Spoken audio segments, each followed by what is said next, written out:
अवघ्या एका वर्षापूर्वीच मोठ्या थाटामाटात आम्ही काजलचं लग्न लावून दिलं होतं। जावई कीर्तनात जाणारा प्रसिद्ध मृदुंगाचार्य असल्यानं तो नक्कीच चांगला माणूस असेल। आपली पोरगी त्याच्यासोबत कायम सुखात राहील याच विश्वासानं आम्ही तिला सासरी पाठवलं। पण आज तीच पोरगी आमच्यात नाहीये।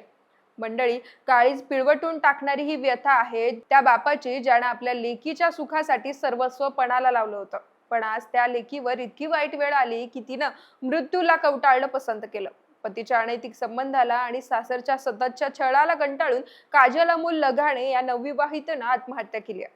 ही धक्कादायक घटना छत्रपती संभाजीनगरच्या वाळूज MIDC परिसरातील रांजणगाव शेणपुंजी या ठिकाणी घडली आहे।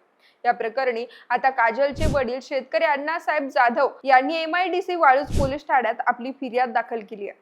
तर काजलचा पती मृदुंगाचार्य अमोल लगाणे महाराज हा सध्या फरार असून पोलिसांकडून त्याचा शोध सुरू असल्याचं कळतंय। पण लग्नानंतर काजल सोबत नेमकं काय घडलं, आता तिच्या आत्महत्येनंतर जाधव कुटुंबियांनी कोणते गंभीर आरोप केलेत, त्याची स्टोरी मी तुम्हाला या व्हिडिओत सांगणार आहे। नमस्कार, मी पूजा आणि आपण पाहताय देदनका।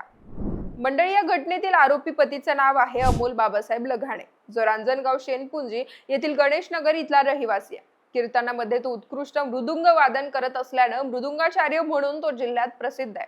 वाद्य सरगम या नावाने तो क्लासेस देखील चालवतो। कपाळावर गंध, गळ्यात तुळशीची माळ, भगवं उपरडं अशा सोज्वळ वारकरी वेशात तो नेहमी वावरतो।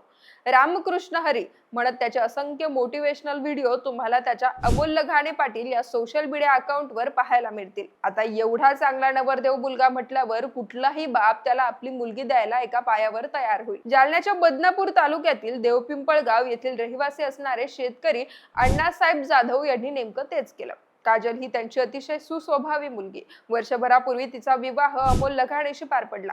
25 मार्च 2025 या दिवशी अतिशय थाटामाटात काजल आणि अमोलचा लग्न सोहळा झाला। वारकरी थीम आधारित या लग्नाने सगळ्यांचं लक्ष वेधून घेतलं होतं। टाळ मृदुंगाच्या गजरात विवाह संपन्न झाला आणि काजल आपल्या सासरी निघून गेली। सुरुवातीला काजलचा संसार अगदी सुरळीत चालू होता, पण नंतर पती पत्नीमध्ये वाद व्हायला लागले आणि या वादाला कारण ठरले होते अमोलचे दुसऱ्या महिलेसोबत असलेले अनैतिक संबंध। काजलला या संबंधांची माहिती झाल्यानंतर तिच्या पायाखालची जमीन सरकली। ती नवऱ्याला जाब विचारायला लागली, पण उलट तिलाच मानसिक त्रास सहन करावा लागला। पती अमोल हा तिला वारंवार शिवीगाळ करायचा, धमक्या द्यायचा आणि प्रसंगी मारहाणही करायचा।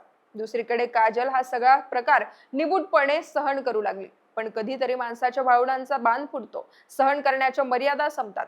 काजलचंही तेच झालं। तिने हा सगळा प्रकार तिच्या आई वडिलांना सांगितला। पहिल्याच दिवाळीला ती जेव्हा आपल्या माहेरी देवपिंपळ गावला गेली तेव्हा तिनं माहेरच्या मंडळींकडे नवऱ्याचे अनैतिक संबंध असल्याचा संशय व्यक्त केला। हे ऐकून जाधव कुटुंबीय पुरतं हादरून गेलं होतं, कारण आपल्या जावयाच्या बाबतीत असं काहीतरी विचित्र ऐकायला मिळेल याची थोडी सुद्धा कल्पना त्यांना नव्हती। दरम्यान जावई अमोल देखील दिवाळी निमित्त आपल्या सासूरवाडीला गेला, तेव्हा जाधव कुटुंबियांनी आपल्या जावयाला समजावण्याचा प्रयत्न केला, पण अमोलनं उद्धट वर्तन करत धमक्या दिल्या आणि पत्नीला घेऊन ते रांजणगाव शेणपुंजी गाठलं। पुढे अमोलनं स्वतःमध्ये सुधारणा न करता काजलला आणखी त्रास द्यायला सुरुवात केली। पतीकडून होणाऱ्या सततच्या छळाला आणि त्याच्या अनैतिक संबंधाला काजल आता कंटाळली होती। अशातच तिनं टोकाचा निर्णय घेतला। लग्नाची पहिली अॅनिव्हर्सरी झाल्याच्या 7व्याच दिवशी म्हणजे 1 एप्रिलच्या सकाळी काजलनं तिच्या राहत्या घरी गळफास घेऊन आत्महत्या केली। नंतर तिच्या सासरच्या मंडळींनी तिला घाटी रुग्णालयात दाखल केलं, पण तोपर्यंत उशीर झाला होता। डॉक्टरांनी त्या ठिकाणी काजलला मृत घोषित केलं। त्यापूर्वी काजलचे सासरे बाबासाहेब लगाणे यांनी तिच्या वडिलांना फोन करून काजल बेशुद्ध पडली, तिला घाटीत नेत आहोत असं सांगितलं होतं। त्यावर जाधव कुटुंबानं तात्काळ घाटी रुग्णालयात धाव घेतली, पण तिथे मुलीचा मृतदेह पाहून अण्णासाहेब जाधव यांना अश्रू अनावर झाले होते। दरम्यान या घटनेनंतर काजलचे चुलते ऋषिकेश बाबासाहेब जाधव यांनी माध्यमांना माहिती देताना सांगितलं की मृदुंगाचार्य अमोल लगाणे महाराजाशी आम्ही मुलीचं लग्न थाटामाटात लावून दिलं। वरतून 1 तोळा सोनं हुंड्यामध्ये दिलं होतं। लग्न झाल्यानंतर 2-3 महिने त्यानं आमच्या मुलीला चांगलं नांदवलं, पण मुलगी जेव्हा दिवाळीला घरी आली त्यावेळेस तिनं सांगितलं की अमोलचे कोणासोबत तरी अनैतिक संबंध सुरू आहे आणि तो मला वेळ देत नाही। त्यानंतर जावई जेव्हा मुलीला न्यायला घरी आला तेव्हा आम्ही त्याला समजावून सांगितलं की असं करू नका। त्यावर तो म्हणाला की तुम्हाला मुलगी नीट नांदवायची तर नांदवा, माझ्या नादी लागू नका। पुढे देखील त्याचे अनैतिक संबंध चालूच राहिले आणि शेवटी या सगळ्या गोष्टींना कंटाळून आमच्या मुलीने आत्महत्या केली। यासाठी अमोल लगाणे जबाबदार आहे। त्याने तिला आत्महत्या करण्यास प्रवृत्त केलं। बुधवारी सकाळी 7:20 तिने तिच्या राहत्या घरी गळफास घेतला. त्यानंतर अमोलच्या वडिलांनी आम्हाला सांगितलं की तुम्ही घाटीला या. त्यावर आम्ही लगेचच घाटीला गेलो. मात्र मुलगी मृतावस्थेत होती. त्यावेळी त्यांनी असा दिखावा केला की या घटनेत त्यांच्या मुलाचा जणू काही दोषच नाही, मुलीला कोणताही त्रास होत नव्हता असं दाखवण्याचा त्यांनी प्रयत्न केला.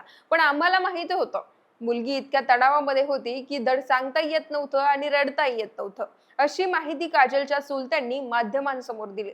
दरम्यान या प्रकरणी आता अण्णासाहेब जाधव यांनी MIDC वाळूज पोलीस ठाण्यात फिर्याद दाखल केली असून अमोल लघाणे याच्यावर आत्महत्येस प्रवृत्त केल्याप्रकरणी गुन्हा दाखल करण्यात आलाय. आरोपीला कठोर शिक्षा व्हावी अशी मागणी आता जाधव कुटुंबियांकडून केली जाते. तर दुसरीकडे अमोल लघाणे हा फरार झाला असून पोलिसांकडून त्याचा शोध सुरू आहे. पण त्यापूर्वी मृदुंगाचार्य लघाणे महाराजांच्या पत्नीनं जीवन संपवल्याची बातमी समोर येताच वाळूज MIDC परिसर तसेच छत्रपती संभाजीनगर शहरात खळबळ उडाली होती.